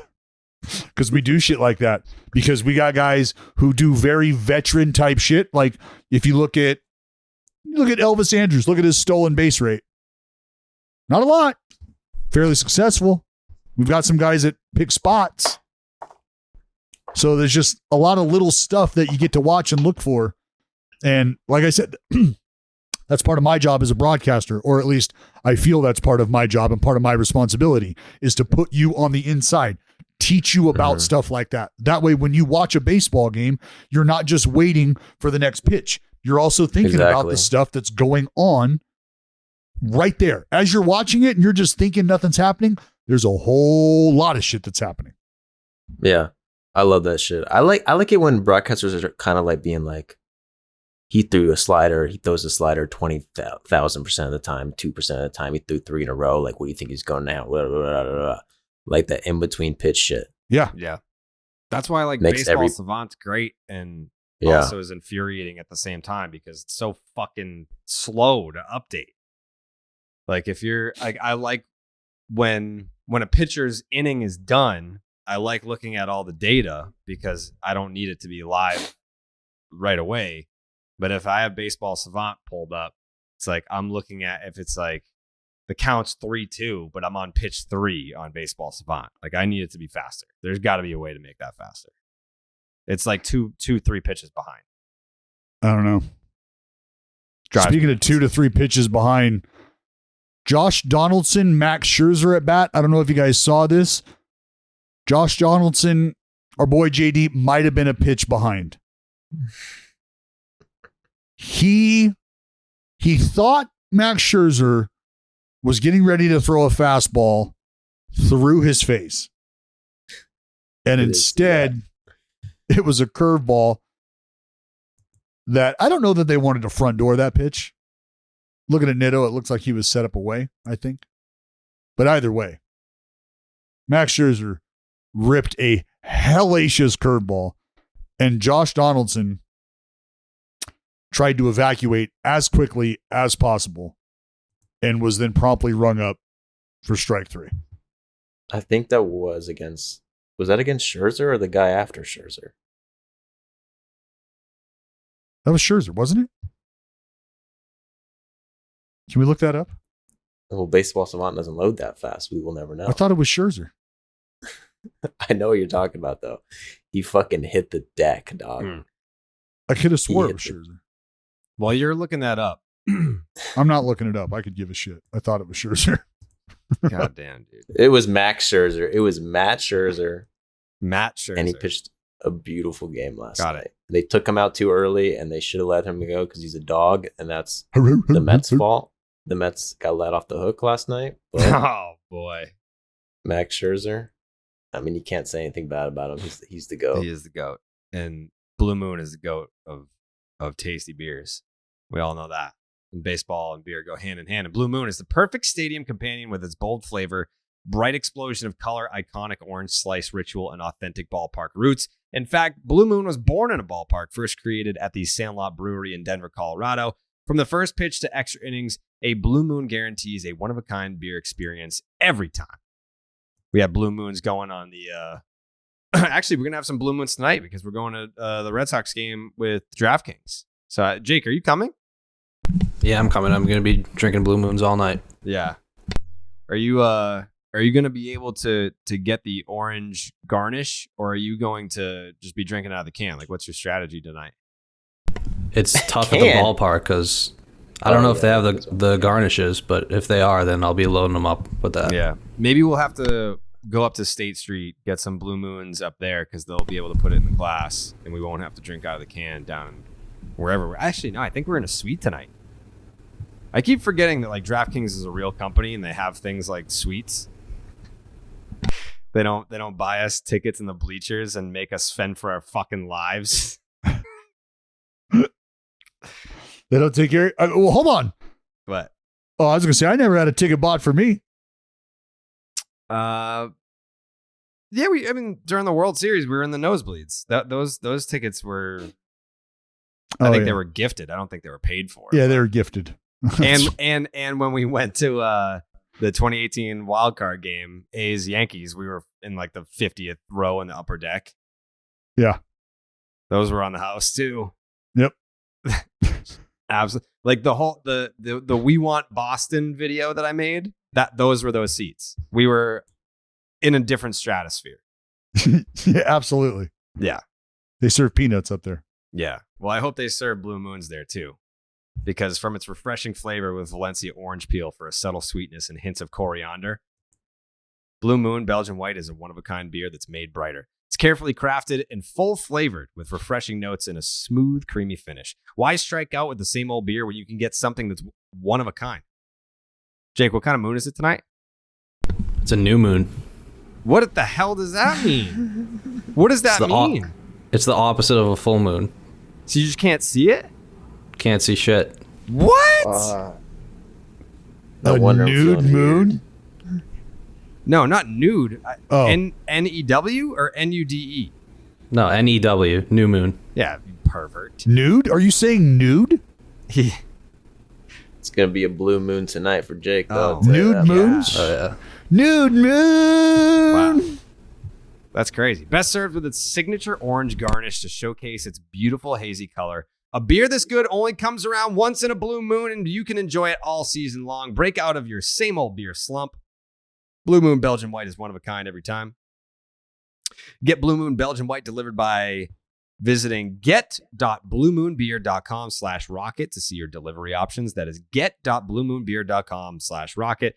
Blue Moon, made brighter. Celebrate responsibly. Blue Moon Brewing, Golden, Colorado. Is that how you order a blue moon without the garnish? A nude moon? I'll have a moon. A nude, nude please. moon? Yeah. I don't know. I mean, like, how do you know? How do you know it's a new moon? Like, don't you just look up in the sky and you're like, oh, the moon just must not be. If you can't see it, how do you identify? The one phase ends. And after that one phase ends, Jared, a new phase begins. New moon. But you would never know unless you know Jake. Like when the sun goes down, that day is over. Should it rise again the next day, new day. New sun. New sun. I'm ready for a new sun, man. A new sun? Yeah, the sun is washed. It don't hit like it used to, man. It does. Nah. Joe, you look like you haven't seen the sun in weeks. Yeah, dude, because I'm grinding. Yeah, that's true. You went from sunburned in Florida with sunglass tan to nothing. Can you reveal what the next video is going to be, Joey? I'm going in on foreign substance again. Fifth video on foreign substance, but I think it's an interesting little topic we got going on. What can be said about sticky stuff that hasn't already been said at this point? Well, I feel like no one's talking about how people like pitchers are using it again. Oh, so you're gonna rat?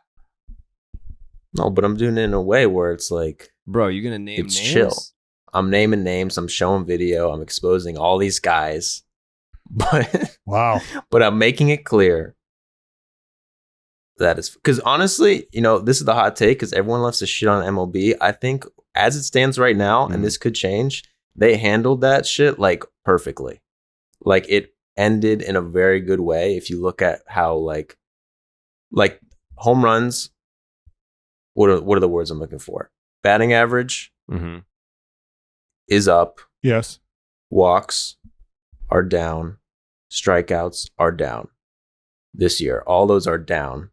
Spin rate is back up this year because people are still using foreign substances, but they're not using like spider tack crazy spin rate shit, which was like the real problem, which fucked everything. They're just back to getting a feel for the baseball. Exactly. Now the question is, what's stopping them from using spider tack? Could that happen? What's MLB going to do if they see someone's spin rate spike crazy? Are they going to like step in and be like, all right, we got you? And then they're going to be like, well, everyone else is doing it. It could be a vicious cycle. But where it stands right now, I will say, kind of worked out. Who's your big fish? Who's the guy that you're just taking down and gonna absolutely slander? Dallas, dude, for using weed. I just don't stand by that. No. Excuse me? There's for using the weed resin on the ball like that. Bong resin there. Yeah, I remember that. No, there are a few guys who I discovered. Mad Bum was a big one who I never knew. No one talks about that. His spin rate got fucked by this shit. We just I can't listen to you guys here slander my brothers in arms like this. But his stats, but one of those guys where his stats, okay, I don't want to. Giolito kind of is a. Save it for your video. Giolito's kind of. Yeah, video boy, geek. Yeah. Is that it? Is that all we got? I think that's all we got. Jake's takes? Sox need a dub. Yeah. They need like 1,000 dubs. Yeah. Have yourself a few nude moons tonight. Mm-hmm. I'm going to drink away the pain tonight. Yeah, you should probably double fist it, Jared, because from what I hear, L's are hard to swallow. That's a tough angle. Yeah. I said, that's what you do when you run the risk of moving in this area is you can't escape it. Like I go to Starbucks and you get asked about Benintendi. Like I don't want to talk about Benintendi. Oh, you're going to talk about him. He's finally home. Bombs. You're going to watch Andrew Benintendi become a New York Yankee. He's not staying there. He already hates it. He already hates that he's a Yankee. A freshly shorn Andrew Benintendi welcoming. I talked to him last night. I did talk to him last night. He's excited. That's a word. He's excited. He's pumped up. He's pumped up. He knows what kind of clubhouse he's going into. Yeah, dude. They're excited to have him, and they should be. They should be. They should definitely be excited to have him. He's probably excited to go there. He goes, put it this way. Here's what I'll say about Andrew Benintendi. I'm rooting for Andrew Benintendi because the Red Sox essentially told him, you're not that good anymore. B, you're not going to get any better. And C, we think we can be a better team if you're not here. And then he went to the Royals, made the All-Star team, and then a contender was like, hey, we're trying to win a championship. We need this guy to get there. That's a redemption story. That's and he's super, super, super competitive. So I'm sure he loves all of his 2018 teammates. Love it. But I'm sure this he wants move even more. Stick it to the Red Sox. And honestly, love this move even more. As a Red Sox fan, how could I ever blame him for feeling that way? So I wish him nothing but the best in the Bronx. Andrew Benintendi, Jared's favorite Yankee. Yeah. I mean, Donaldson too, but Benny's my guy. Well, shout out to the Oakland A's, who are essentially the best team in baseball. Right. The second half. We've already worked in 2 A's segments, and they're the worst team in the league. I think anything more than one. You need to Oakland Jared, A's since the second half. Since the second half, you need to cram it. They're quite literally the best team in baseball since the second half. This is like, have you seen Jared? What's the Boston Red Sox record in the second half? Neil Diamond. What's the Boston Red Sox record in the second half? Does concerts. What's the Fenway, Boston Red Sox record in the second half? They're a Caroline losing fucking team, Jared. 3 times. Neil Diamond losing. will open the show with Sweet Caroline. He'll do it in the middle, and then he'll close the show at Sweet Caroline. That's Dallas. He's like, we got to get an A's segment in the beginning. We gotta suck him off. And Neil Diamond's been toured for how long? And then at the end, we got to talk about the A's just one more time. And who puts asses in seats? Neil Diamante. And the Oakland A's. And Red Sox are 1-5 since the All-Star break. 1-5 since the break. They've only won 1 fucking baseball game. The Reds have done a lot better. Shout out to the Reds. I'm not going to come back to get back at Joey. So it's almost like the A's have been the best team and the Red Sox have been the worst. I don't care. The season's over. I don't care. Hate to see it. The Braves lost 2 games to the Phillies. What the fuck are you talking about? The Braves are fine. The Braves have not been playing bad. I don't care. 2 games. I don't care about baseball anymore. Baseball's dead, man. Cheer up, little buddy. Those kids are going to eat well tonight, I bet. Oh, yeah. It's a good joke. Wow!